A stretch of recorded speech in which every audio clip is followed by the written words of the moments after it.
राधे राधे बंधुओं, बहुत स्वागत है आपका ज्योतिष धर्म चैनल पर। बंधुओं, इस वीडियो में हम आपको बताएंगे मां दुर्गा की नौवीं शक्ति मां सिद्धिदात्री की महिमा। साथ ही बताएंगे नवरात्र के 9वें दिन इनकी उपासना करने से साधक को किन फलों की प्राप्ति होती है।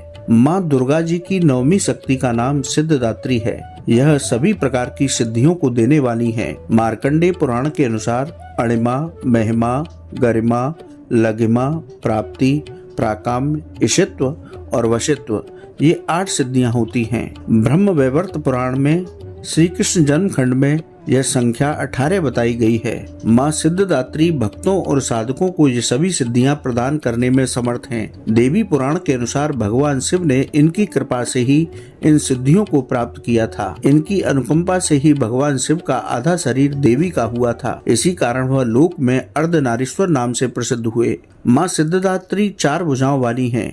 इनका वाहन सिंह है। यह कमल पुष्प पर भी आसीन होती हैं। इनकी दाहिनी तरफ के नीचे वाले हाथ में चक्र, ऊपर वाले हाथ में गदा और बाईं तरफ के नीचे वाले हाथ में शंख और ऊपर वाले हाथ में कमल पुष्प है। नवरात्र पूजन के 9वें दिन इनकी उपासना की जाती है। इस दिन शास्त्रीय विधि विधान और पूर्ण निष्ठा के साथ साधना करने वाले साधकों को सभी सिद्धियों की प्राप्ति हो जाती है। सृष्टि में कुछ भी उसके लिए अगम्य नहीं रह जाता। ब्रह्मांड पर पूर्ण विजय प्राप्त करने की सामर्थ्य उसमें आ जाती है। प्रत्येक मनुष्य का यह कर्तव्य है कि वह मां सिद्धिदात्री की कृपा प्राप्त करने का निरंतर प्रयत्न करे, उनकी आराधना की ओर अग्रसर हो। इनकी कृपा से अनंत दुख रूप संसार से निर्लिप्त रहकर सारे सुखों का भोग करता हुआ वह मोक्ष को प्राप्त कर सकता है। 9 दुर्गाओं में मां सिद्धिदात्री अंतिम है। अन्य 8 दुर्गाओं की पूजा उपासना शास्त्रीय विधि के अनुसार करते हुए भक्त दुर्गा पूजा के 9वें दिन इनकी उपासना में प्रवृत्त होते हैं। इन सिद्धिदात्री मां की उपासना पूर्ण कर लेने के बाद भक्तों और साधकों की लौकिक परालौकिक सभी प्रकार की कामनाओं की पूर्ति हो जाती है।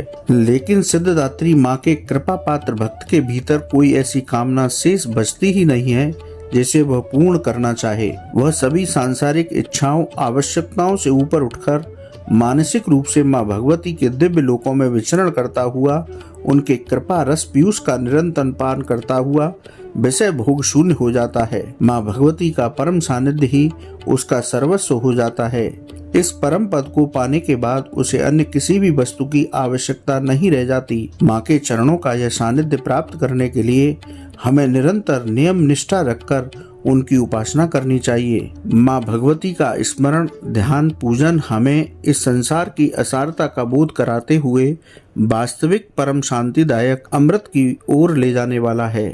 आप सभी को शारदीय नवरात्र महानवमी पर्व की मंगलमय शुभकामनाएं। जय माता दी, जय मां सिद्धिदात्री।